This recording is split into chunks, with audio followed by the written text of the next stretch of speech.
Berani tak nak cakap? Berani tak nak cakap kat dia? Tak berani Hairul tak berani. Siapa berani cakap? Dah dengar Kak Liza banyak kali cakap berani lah. Saya kan fikir satu je. Saya ada anak. Saya faham perasaan seorang ibu yang doktor kata anak awak nak tinggal 2 minggu je. Dia kata apa-apa gamma knife ke, kemo ke, dalam negara ke, luar negara ke, tak ada harapan brainstem glioma boleh survive. Sebab kalau operate, dia akan putus saraf. So dia kata berdoa je lah. Itu je cakap dia. Saya bawa pergi GHKL jumpa satu pediatrician, Dr. Ho tak silap. Dr. Ho kata apa? Kita tak, no point masukkan dalam ward. Sebab there's nothing we can do, dia kata. So maknanya dia orang dah memang dah reda lah, pasal. Jadi saya tanya upline kita, upline kita, Budi, saya dapat kes yang budak 6 tahun. Dia punya tangan dah macam ni, dia punya lidah dah keluar sebab dia punya pintu paru dah dibuka. Jadi air dah masuk ke paru itu, doktor kata tinggal 2 minggu hidup lah. Dan dia punya mata dah lari fokus, mata hitam dia dah macam cecak.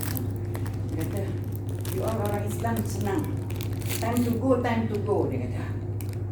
Dia kata, kalau dah cukup masa, 1 saat awal, 1 saat lebih tak boleh kan. Cubalah, dia kata. But one day one bottle. 6 tahun nak makan satu hari dulu jahat 60 biji, sekarang 60 biji. Macam mana nak bagi makan? Dia kata, you jangan tanya macam mana nak bagi makan, dia kena tanya why kena bagi 60 biji. Dia kata, sebab selagi toksin kotor tak boleh keluar, dia kata nutrition tak boleh masuk, zat tak boleh masuk, kalau kotor tak boleh keluar. So kena keluar itu guli-guli, dia kata. Tahu apa guli-guli? Najis tu yang keras-keras semua tu, yang karat-karat tu semua kena keluar. Then only oksigen boleh ni, barulah dia kata cancer cell will stop growing. Sebab cancer cell tak boleh multiply bila ada oksigen. Jadi masalah kat sini, kalau makan gizi dia zoom ke sini, tak apa, tak boleh kan. Dia kena pergi makan, cuci perut dulu, keluar yang hitam-hitam, yang busuk-busuk dulu, barulah ni. So itu sebabnya 1 hari sebotol. Jadi saya pun tak ada nak pintas-pintas, tak ada nak kata orang tu make my own adjustment ke apa. Saya just sampaikan je pada keluarga dia. So keluarga dia kata apa, takkan nak biar je, dia kata. Dia orang pekan, faham? Arwah nenek dia panggil ibu, takkan nak biar je, dia kata. So dia kata dia pun keluar duit letak atas meja. So yang adik-adik mak dia pun letak duit, dia beli 1 bulan ni supply. So first day bagi sebotol. So macam mana? Dia tak boleh telan kan kapsul kan, sebab dia lidah macam tu kan. Dia tak boleh pakai syringe, tembak tepi-tepi mulut tu. And then alhamdulillah lidah dia masuk balik. So tak boleh bagi kapsul. So macam mana nak bagi 1 hari sebotol 60 biji? Blackmail bribery. Okay, harinya abang habis 1 botol, ayah kasih RM10. Esok mak kasih RM10. Okay, blackmail tu, kalau kau nak ni, kau kena makan. Apalah, aku jalan sampailah sebulan. Lepas sebulan scan balik. Kat Tawakal jumpa Dr. Halidik, dia tengok budak tu dah boleh berjalan tapi tak laju lah. Okay, dia tengok scan yang mula dulu, tengok the second scan, dia nampak the tumor dah muncul. Okay, so lepas tu dia tak puas hati. Lama kata mak dia, saya tak ikut mak dia cerita. So dia kata, Lala, dia kata apa tahu, miracle dia. Ajaib. Saya dengar tu, saya cakap, ya Allah, inikah dia jawapan kepada doa saya selama ni. Sebab bila saya bekerja, saya kerja bank, saya tak tahu orang Melayu keupayaan mereka untuk menabung untuk persekolahan anak sangat terhad. So saya buat insurance. Buat insurance ni saya kata, okay, anak you ready for college, you ready ke tak dari segi duit. So saya buat insurance. I became the top agent at Universal Bumi Putra, Malaysia masa tu. Okay, top agent. Saya dapat di Australia, saya dapat ni. So orang kata going for MDRT. MDRT apa? $1 million round table. Saya pergi. Dan saya cakap, saya kurang kata orang tu, hati tu kurang shock. Sebab apa? Satu, bila orang tak boleh bayar, dia punya insurance mati, duit dia tak dapat balik kan. Jadi saya kata sangat bersalah, tak boleh tidur. Saya kata, Allah, kalau tak boleh dia tidur gas. Saya bilang, oh itu ni mak kan fikir macam tu sekali. Saya kata tak boleh lah. Ya Allah, tak ada ke satu peluang cari rezeki.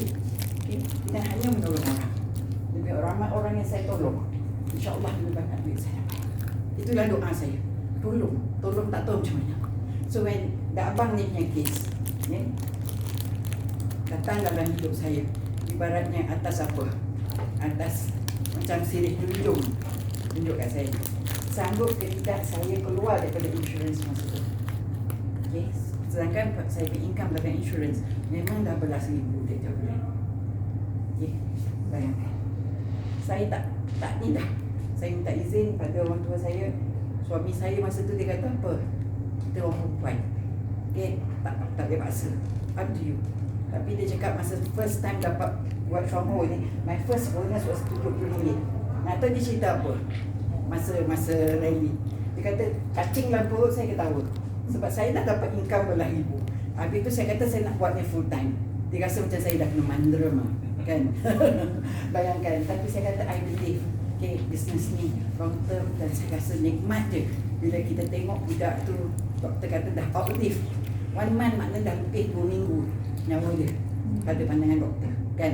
Okay, and then after that dapat kes, mak mentua saya pergi tujuan angkat tak jadi potong kaki, kecil manis budak tu.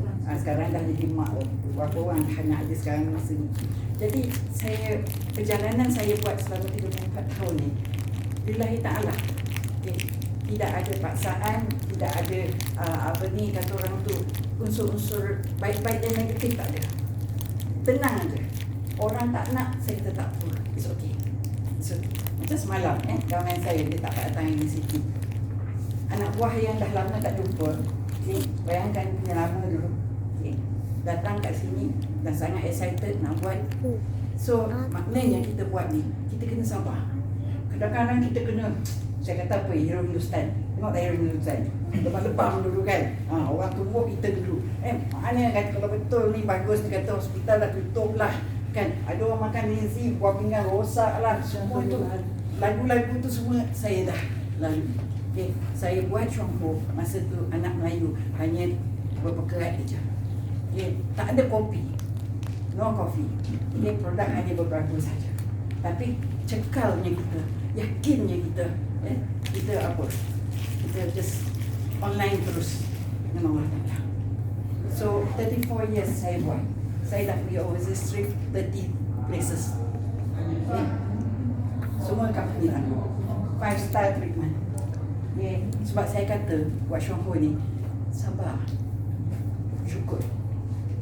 Dan antara sabar dengan syukur, mana yang lebih mudah? Sabar. Syukur. Dua-dua. Paling susah syukur. Sebab apa? Sebab pas kita dapat, kita lupa. Betul tak? Sabar ni lain. Kan? Syukur. Kena banyak bersyukur. Walaupun sikit, kita bersyukur. Bila sikit ni kita bersyukur, insyaAllah akan dapat lebih lagi. Jadi sabar dengan syukur ni perlu.